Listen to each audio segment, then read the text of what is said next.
We are here this evening, and we're honored to be with State Representative Lujan, who recently won.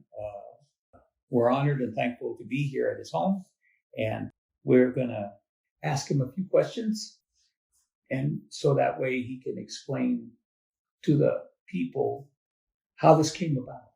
And it would be a blessing, and not only that, but also good information for our people, not only back on the Navajo Nation, but also in the state of New Mexico. So one of the first questions I'd like to ask Representative Lujan is, in the Texas Tribune, it made a statement about when you ran, and it said that the statement that you made was, it seemed to have been a perfect environment for you at this time when you won. Can you explain that a little bit more to us about the perfect environment, that's the setting for your win? Yes. What I meant by perfect environment is that things that are going on at the national level, and you start off with Afghanistan and the debacle that was. You look at all the border issues that are going on with the open border and how it's affecting all the Texas border cities, and it's affecting our economy and our nation. You get all of those things. That's really upsetting people. Then you're talking gas prices on top of that. When I go in and talk, the one thing I know about the Hispanic culture, especially here in San Antonio on the south side, is that we're very pro-military. And that bothered a lot of veterans. It bothered a lot of patriots within the Hispanic community. They didn't like the way Afghanistan was handled. They don't like what's going on at the border. I am very pro-abort. I'm very pro-immigration, but in a sensible way, right? We can't just have open borders where there's chaos and confusion and people are suffering. You have nothing but the cartels making a ton of money off of this. And meanwhile, our government does nothing. We're just fed up with it. So when I block walk, of course I have the Republican support, but my district is heavy Hispanic. And when they see the values that I stand for, faith, family, country, those things are very important to the Hispanic culture. And I think people are just kind of fed up. And it just resonated. And that's what allowed me to win this race. I'll have you know that this seat has never gone Republican in the history of Texas. I was the first person, the only person, to ever win the seat for the Republican Party.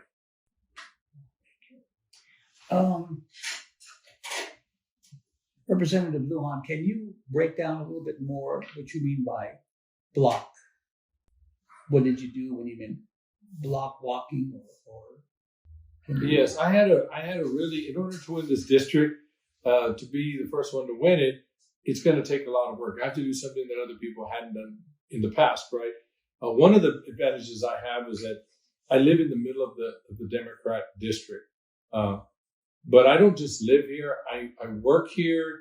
I'm involved with our local church. I'm a Sunday school teacher. I have a big high school group that I teach. We do food drives during the pandemic. Every Thursday for 9 months, we fed over 2,000 families every Thursday. We had 2,000 gallons of milk, 2,000 boxes of food. All the border city pastors would come up, all of those different things. Because I was already involved in the community, when the race came up, block walking is just big. I have 5 boys. My wife had friends, family, block walking teams. And we would just go throughout the community and just telling them, here's a guy running. And I was saying, don't vote for me because I'm Republican. Vote for me because who I am and what I stand for. I get upset when people say, are you Democrat or Republican? I say, I'm Republican. Well, then I can't vote for you. And I say, you don't even know me just because I'm not a Democrat. But on the same token, when some people say, are you Democrat or Republican? I say, Republican. Good. I'm going to vote for you. And I said, why? You don't even know me just because I'm a Republican. Get to know the person first. And that's really big with me and my message. And people respect that. And when you talk to people and you have all the mood of the country going on, then you have a person that's being real, that's involved in the community. I think that's what they were looking for. So that's why when I did that, was that perfect environment for that. Oh, yeah, good. Going back to culture, Representative Lujan, as a full-blood Navajo Indian, being on the Navajo reservation for 26 years, and of course my wife has been with me. We pioneered a ministry out there called Victory Life Church, but dealing with and working with closely with the Navajo, we started to learn a little bit more about the culture. I guess you would say the voting culture back in the JFK days, in the 50s and in the 60s, a lot of people, they call that the greatest generation. A lot of the Navajo voted for the Democrat then, JFK. Of course, times are different then, after World War II and everything. But now they're still voting for Democrats. And it's almost like a tradition to where some of the younger people are still encouraging them to vote Democrat, and they don't even know why. Is that something similar to what happens in the South Side, maybe in the barrios of San Antonio, Texas? Do you have something similar to that? And if you do, what was your remedy or strategy to kind of counter that? Yeah, and what you say is exactly what's happening within the Hispanic community here in San Antonio. And it's similar to that. We grow up with tradition, and tradition is big. I remember sitting around at the table with Henry B. Gonzalez, who was an icon in San Antonio back in the day. And then you talk about JFK. I really believe JFK probably would be Republican today, considering how far left the Democrats are. And I truly believe that the Democrat Party has gone so far to the left that there's no room for those conservative Democrats anymore. They either frustrated where they're at and they're losing ground, or they've jumped ship over. Here recently we had a gentleman that just 16 years serving in the state legislature as a representative, Ryan Guillen, went from the Democratic Party to the Republican Party. And I had a conversation with him, and he's always been conservative. And because he's conservative, he's being attacked by his own party because he's not left enough. He's not progressive enough.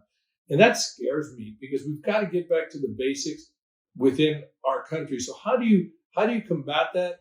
I still have it. I had a lady just the other day in the church tell me, I didn't vote for you because you're Republican. And I said, well, don't vote for me because I'm a Republican or Democrat. Vote for me for who I am. So getting out there and sharing values, and it's almost like, I don't want to say educating because I don't want to offend anybody, but it's opening their eyes to say, look, quit voting for party and vote for your values. And the value, I am a pro-life, unapologetic pro-life candidate, right? I am pro-family. I'm pro-God. I'm pro-country. That aligns so well with the Republican Party. And our message is getting across because we're seeing that through South Texas, especially now with the border issue going on. We're seeing that conservative movement where Hispanics are opening their eyes and saying, you know what? I'm tired of it. I'm really offended by the Democratic Party because I think they've been giving handouts to the Hispanics. So the Hispanics we're a proud people. We work hard. We're a proud people. And yet over these years, when you start giving handouts, you start running people down. And before you know it, they lose hope and they rely more on the government than on themselves. And that's what upsets me about it. And that's why I'm running hard, and I'm proud to be a Republican. And I'm proud to be part of this movement that we're opening the eyes to Hispanics and saying, you know what? This is what we do stand for. Family, faith, country. Those are things that resonate with me. How about the technical support of all of this? The registration, the door knocking, the data entries, and the actual technical part of all of this for you and your victory. How was all that put together, or how did you work that out? Yeah, so I had a really good team behind me. So what I did is I went ahead and said, you know what, if I'm going to be a player and I do have this money, I want to get the best of the best, right? And one of the best ones that you have in there is a company called Murphy Nasica. I'm not making a pitch for them, but I went ahead and hired them as my campaign team. And when I interviewed them, what I liked about them is they're all data driven. And I have a technology company. I've been blessed. My company has grown from, we started in 1999 with 3 of us, and we're a little over 500 employees today.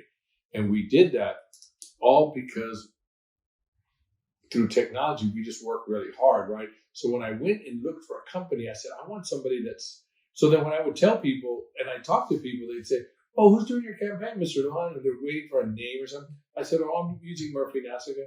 Oh, you're with the big boys. And I said, yeah, but I wanted to win. Because when I got all involved and I said, God, you called me to this, then I want to do right by God.